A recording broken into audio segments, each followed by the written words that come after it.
नाशिक जिल्ह्यातून नदीपात्रात पाणी विसर्ग सुरू। गंगापूरसह अन्य धरणातून विसर्ग। नदीकाठच्या गावांना सतर्कतेचा इशारा। गंगापूरसह 6 धरणातून विसर्ग वाढला। गंगापूर, दरणा, पालखेड यासह अन्य धरणातून विसर्ग सुरू।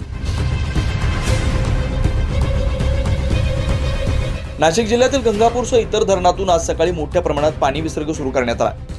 सकाळी 6 वाजता गंगापूर धरणातून 570 क्युसेक पाणी सोडण्यात आलं। त्यानंतर सकाळी 9 वाजेपर्यंत विसर्ग वाढवून तो 1160 क्युसेक करण्यात आला।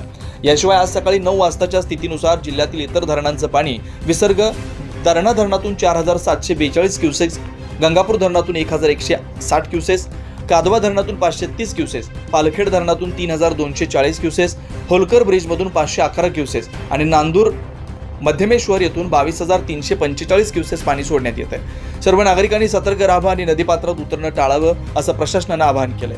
तसेच पूर परिस्थितीमुळे पशुधन व इतर मौल्यवान वस्तू सुरक्षित ठिकाणी हलवण्याचं आवाहन प्रशासनामार्फत करण्यात आलंय। 9 न्यूज महाराष्ट्र ब्युरो, नाशिक।